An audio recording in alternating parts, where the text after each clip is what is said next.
Hey guys, it's John, your Tennessee Flying Farmer. Day 21 of the build challenge. I've got some stuff back together, but more importantly, I've got my flying buddy, my co-pilot with me, my helper. Hi. One of my biggest fans, right? Yes. So this girl right here was my first passenger in the Super 701. Who's gonna be the first one in this one? Me. Yeah. Are you ready for it? Yeah. Yep, one step at a time, right? Mm-hmm. We're getting there. Slowly but surely, because it's calving season too. Oh yeah, we're busy on the farm, aren't we? Very much so. Mm-hmm. Yep, feeding and calving season and in school and activities every day after. yes, except for on the weekends. This is a busy girl right here too. So between her and everything I've got going on, we stay busy. Also, if you haven't seen our first flight in the Super 701, of course after I got the 40 hours off, if you haven't seen the first passenger flight with this kid right here, I promise it'll be the cutest video you've watched today. So go back and look. I'll put the link in the description, and I'll try to put it up in the top corner there too. So check it out when you get through this one. And whenever I, like that first time, I was like 4 at the time, so it was really cute. And I'm 10 now. It's amazing how much this kid has grown, how big of a help she is on the farm and with the airplane and everything I ask her to do. She's a good help. Once we were going to rake the feed over because the calves' necks aren't long enough to yet, but the calves were like walking towards the open gate, and I was on my electric unicycle.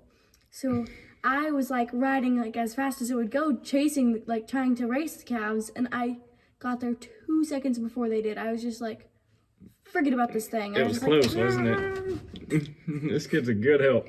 Oh, yeah. Yeah. Mm-hmm. Okay, let's get to it. This guy's good. Now, here's our farmer, John Humbred. Look at that! Oh my God! That was good.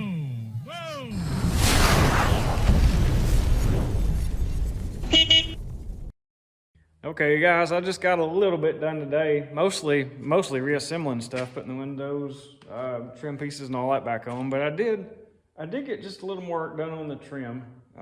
Let's look here. I think it's all starting to come together the way I want to, as far as the window and the trim and all that kind of stuff. See, I've got that piece trimmed to where it goes kind of underneath that, so there's not a step there like there was before. I've got the ends of it mostly fitted up, and I think all that's looking pretty good. I've got a little bit that's almost hanging up right there where that joint is. It looks good, but it's just barely too tight. It binds up as I'm putting it in there, so I'll fix that. That'll be pretty easy.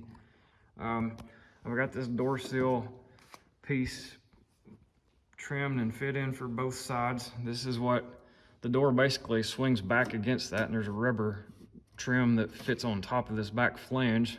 Fits kind of like a door on a vehicle, really. The door goes into it, kind of recesses and goes up against a piece of rubber, and that's pretty much the exact same thing these do. You see it goes from back here all around to the front, and then it joins this one, goes all the way to the top. There are a couple of pieces that go from where this one stops.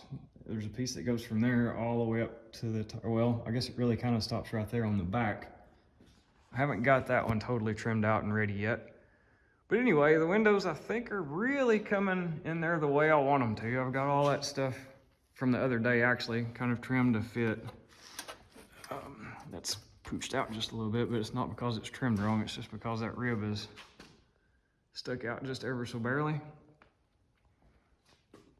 So yeah, it's coming along. It's very, very slow. There's just so much to do with everything, life in general, but it is coming.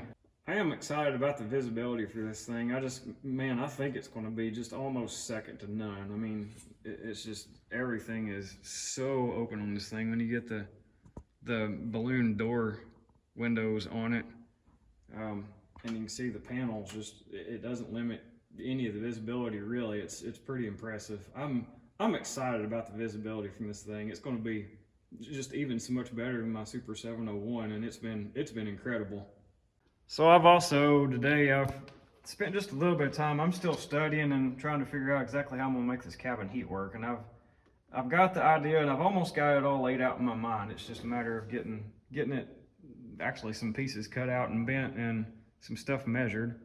So one last thing that's kind of exciting before I get off here. I've got a lot to do yet, and it's already getting kind of late on me. But anyway, last little piece of excitement for today. I got an email today saying that something has shipped that I've been waiting on for literally months. Some of you guys know I'm going with a different wheel and brake system, so the tires have been a holdup. I had to go from the 27.5-inch tires to the 29-inch tires to be able to use the wheels I needed to use for the Super Duty. So long story short, if things go good and according to the tracking number, I will have the tires here in a couple of days, and I will be able to get them mounted on these amazingly beautiful wheels. So I'm excited about that. This is going to change the entire perspective of this airplane, and it'll allow me to start mocking up what I need as far as spacers and get the axle kind of figured out and all that kind of stuff. So I'm excited to get the tires on the wheels and start getting that process going. Maybe I can get this thing up on its own feet here before too terribly long. And then maybe I can get it off of what I've been calling my little baby bush wheels. As always, thank you guys very much for watching and the feedback and the support on all of this. It's great to have friends like you all in the industry. So yeah, I'm gonna try to get a video together for you guys, and I'll be back out here tomorrow. Thank you. See you tomorrow.